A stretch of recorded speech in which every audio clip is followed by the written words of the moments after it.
Hi hello வணக்கம். இன்னைக்கு நம்ம சமையலில் தேங்காய் பச்சடி வாங்க செய்யலாம். தேங்காய் பச்சடி இது அரை மூடி தேங்காய். இது காரசாரமாக செஞ்சுக்கலாம். சாப்பாட்டுக்கும் நல்லா இருக்கும், இட்லி தோசைக்கும் தொட்டு சாப்பிடலாம். இது சாதத்துக்கு சூப்பராக இருக்கும். பார்த்தீங்களா, ஒரு அரை மூடி தேங்காய் வச்சுருக்கேன், ஒரு 8 பச்சை மிளகாய் வச்சுருக்கேன், கொஞ்சம் கருவேப்பிலை, கொஞ்சம் இஞ்சி, புளி, சின்ன லெமன் சைஸ் புளி, இதுக்கு உளுத்தம் பருப்பு. இதுதான் தேவைப்படுற இதெல்லாம் பொருட்கள். உப்பு போட்டுக்கலாம். உப்பு இப்போ வந்து எல்லாமே கொஞ்சம் எண்ணெய் ஊற்றி வறுத்துக்கலாம். ஒரு 3 ஸ்பூன், சின்ன ஸ்பூன், இது சின்ன ஸ்பூனு 3 ஸ்பூன் எண்ணெய் விட்டுருக்கேன். அது கருப்பாக கடாய் இருக்கிறதுனால உங்களுக்கு தெரியல, அதுக்காக நீங்கள் ஒன்றும் எட்டி பார்க்க வேண்டியதில்லை. இந்த முதல்ல உளுத்தம் பருப்பு நம்ம வறுத்து எடுத்துக்கலாம்.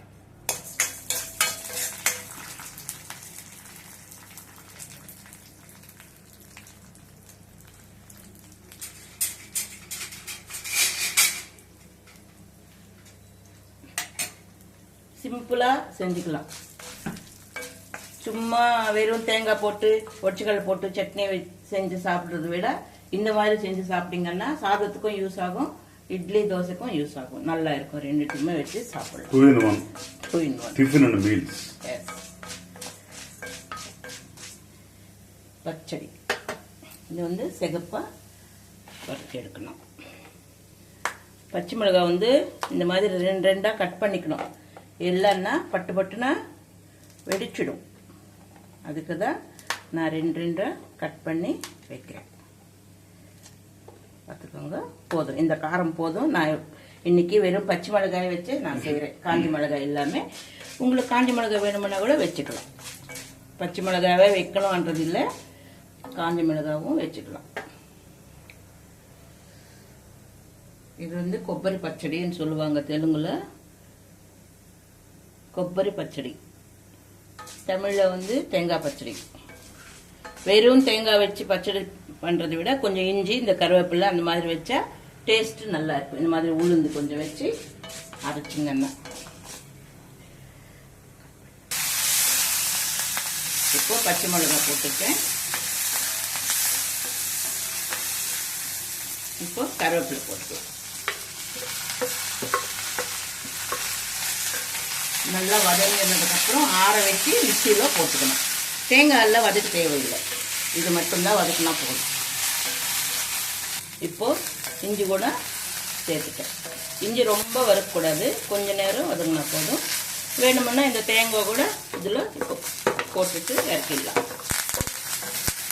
பார்த்தீங்களா, எல்லாம் ஒன்றா. புளி போட வேணுமா? புளி போட வேணும். புளி நான் நல்லா ஊற வச்சு கழுவி வச்சுருக்கேன். அது நல்லா மிக்சன் ஆயிருக்கு. இப்போ இது அவ்வளோதான் வதங்கிடுச்சு. இப்போ எல்லாமே ஒன்றா போட்டு மிக்சியில் அரைச்சிக்கலாம். இதெல்லாம் போட்டுலாம். நல்லா ஆறிடுச்சே? ஆறி போச்சு. ஆறினதுக்கு அப்புறம் தான் மிக்சியில் போடணும், சூடெல்லாம் போடக்கூடாது. பார்த்தீங்களா, நல்லா ஆறிடுச்சு. அந்த கருவேப்பிலை, அந்த இஞ்சி, பச்சை மிளகாய், அந்த ஸ்மெல்லே சூப்பராக இருக்கும். வறுக்கும் போதே இந்த உளுத்தம் பருப்பு எல்லாமே நீங்கள் ஸ்கிப் பண்ணாமல் பார்க்கணும். அப்போ தான் நான் எப்படி செஞ்சுருக்கேன்றது தெரியும். அதே மாதிரி நீங்கள் செஞ்சு சாப்பிட்டீங்கன்னா அந்த டேஸ்ட் கூட உங்களுக்கு நல்லா இருக்கா இல்லையான்றது தெரியும். இதுக்கு தேவையான அளவுக்கு உப்பு சேர்த்துக்கலாம். நான் கொஞ்சமாக போடுறேன், பாருங்கள். இந்த உப்பு போதும். வேணுமுன்னா அப்புறமா சால்ட் மிக்ஸ் பண்ணிக்கலாம். புளி போட்டாச்சு. கொஞ்சம் தண்ணி.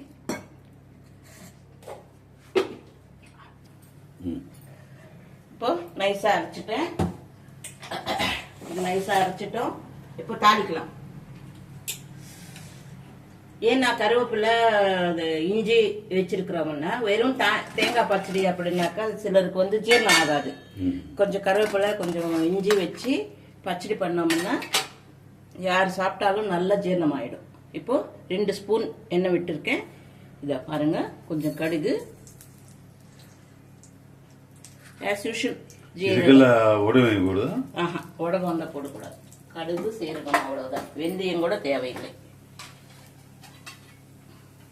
இது சூடான சாதத்துல கொஞ்சம் நெய்யை விட்டு, மெயின் நெய் விட்டு பிசைஞ்சு சாப்பிட்டோம்னா சூப்பரா இருக்கும் சாதம்.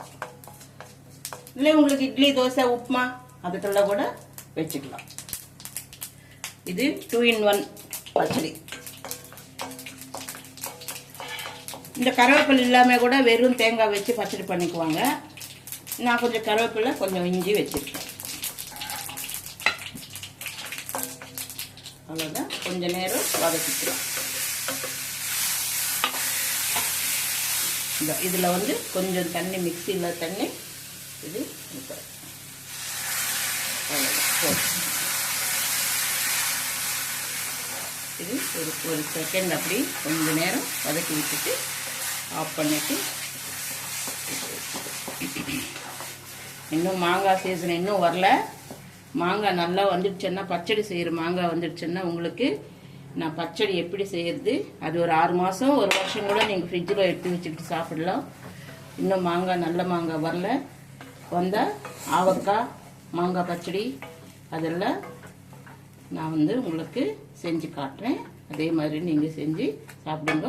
அவ்வளோதான். இதுதான் பச்சடி.